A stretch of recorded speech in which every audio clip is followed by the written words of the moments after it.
কিছুদিন আগেও আপনারা দেখলেন যে আমাদের একটা শিপই মানে নাবিক সহ হাইজ্যাক করা হয়ে গেছে, এবং সেই সাথে আবার এখন ইরান ইসরায়েলের টেনশন, এই টেনশনগুলি কিন্তু আন্তর্জাতিক, যেটা আমাদের নিজেদের নিয়ন্ত্রণে না, কিন্তু এইটার জন্য আমাদের সাপ্লাই চেইন ইন্টারাপ্টেড হয়। আপনারা জানেন যে দ্রব্যমূল্য কোনো স্ট্যাটিক বিষয় না, ইট ইজ এ মানে এটার অনেকগুলো ফ্যাক্টরের উপরে আপনার দ্রব্যমূল্য নির্ধারণ করে, কিন্তু সরবরাহটা নিশ্চিত করার জন্য যে সাপ্লাই চেইন, আমরা শুরু থেকেই এই সাপ্লাই চেইনটার উপরে নজর দিই।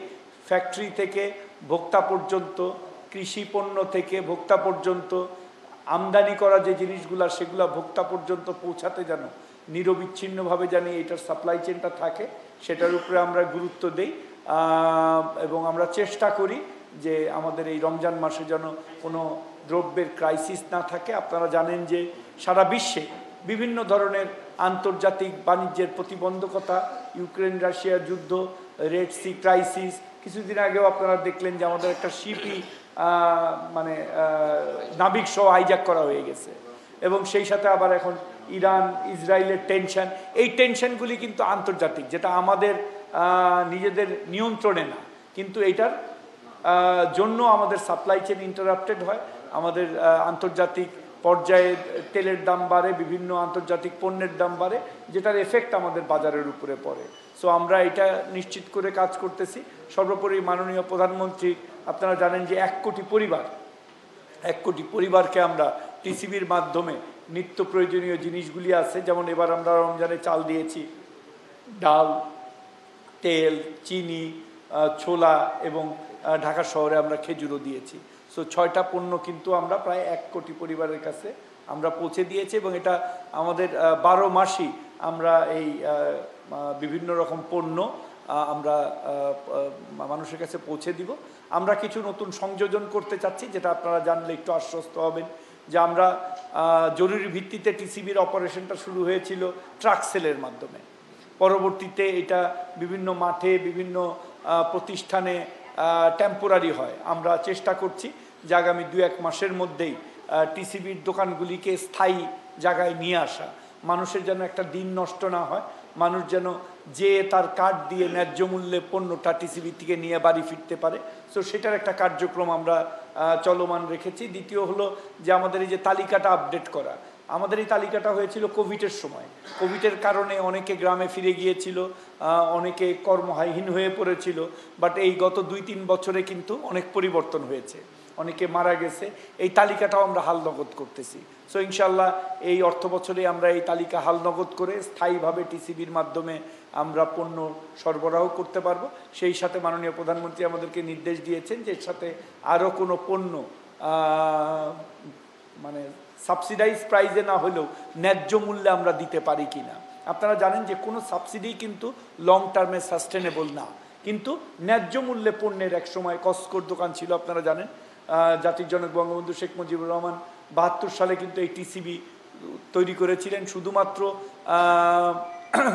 মানে আমদানি না, রপ্তানিও কিন্তু টিসিবির মাধ্যমে হয়েছে।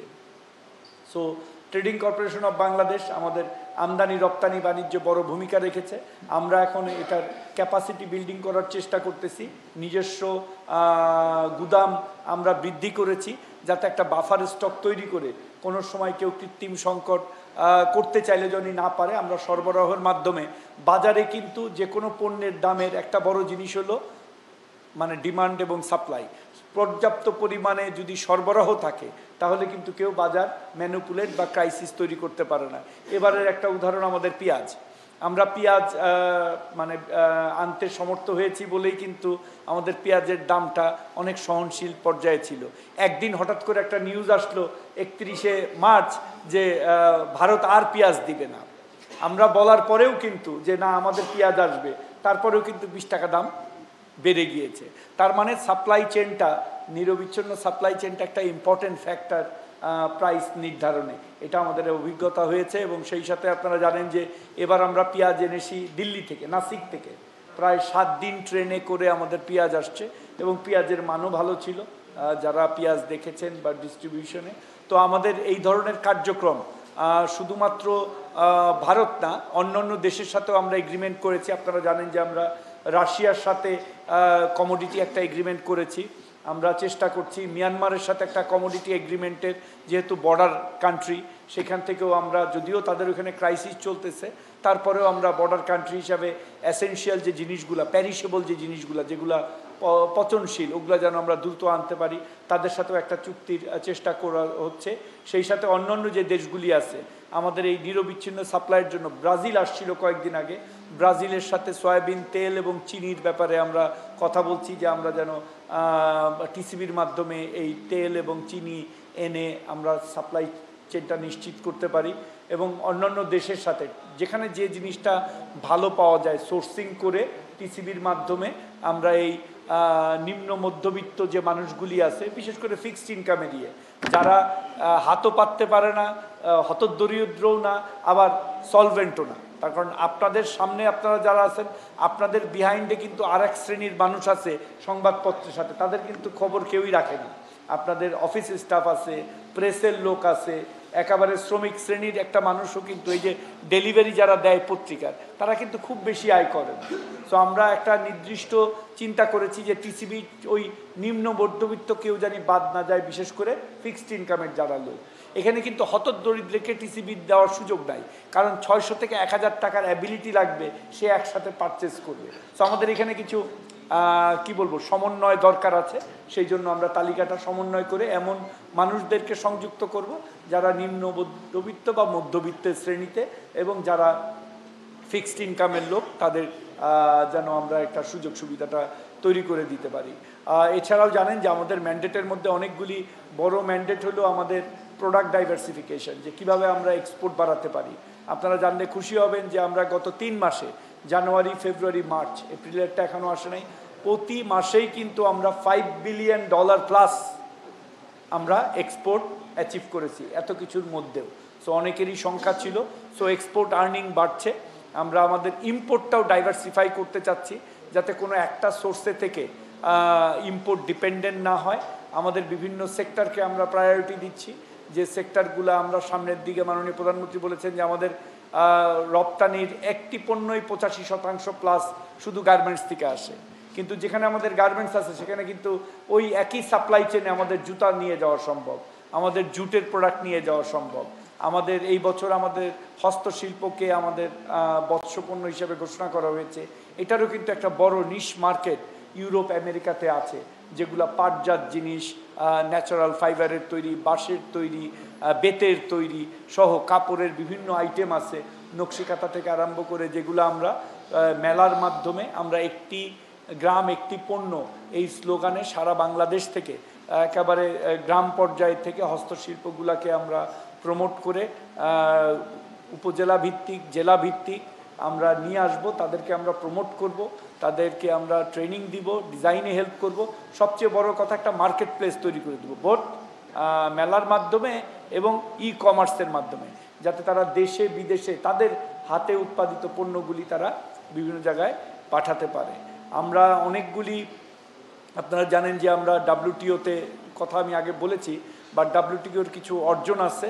আমরা ডেভেলপিং কান্ট্রির দিকে যাচ্ছি।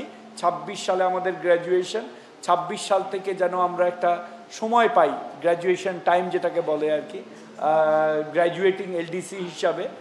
সেই জন্য আমরা WTO থেকে 3 বছরের একটা নিশ্চিত ছাড় পেয়েছি, যে 26-এর পরেও 29 পর্যন্ত আমরা LDC হিসাবে যে সুবিধাগুলি পেয়েছি, সেই সুবিধাগুলি আমাদের জন্য বহাল থাকবে। সো এই আগামী 5 বছর কিন্তু আমাদের জন্য অনেক চ্যালেঞ্জিং, যে LDC হিসাবে যে সুবিধাগুলো আমরা পেতাম, সেই সুবিধাগুলি হয়তো গ্র্যাজুয়েটিং LDC বা গ্র্যাজুয়েশনের পরে পাবো না।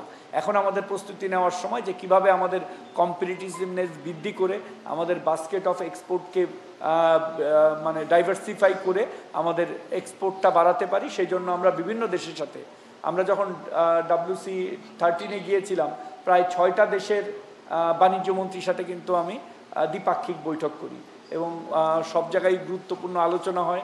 সেখানে চায়না ছিল, জাপান ছিল, ইন্ডিয়া ছিল, জার্মানি ছিল, আমাদের সিঙ্গাপুর ছিল। সো এদের সাথে আমাদের যে আলোচনাগুলি হয়েছে, এবং কোরিয়া, সো এদের সাথে আমাদের দ্বিপাক্ষিক যে আলোচনাগুলি হয়েছে, তারা আমাদের দেশে বিনিয়োগে আগ্রহী, তারা আমাদের দেশের ট্রেড করতে অনেক বেশি আগ্রহ প্রকাশ করেছে। বিশেষ করে আপনারা জানেন যে মাতার বাড়ি ডিপসি পোর্টের মাধ্যমে আমাদের কিন্তু এই যে ল্যান্ড লক 7 সিস্টার যেগুলোকে বলি আমরা, ইন্ডিয়ান স্টেট যাদের সাথে পোর্টের সম্পর্ক নাই, এই জায়গায় একটা পোটেনশিয়াল ইনভেস্টমেন্ট কিন্তু আমরা, পোটেনশিয়াল মার্কেট আমরা কিন্তু তৈরি করতে পারবো।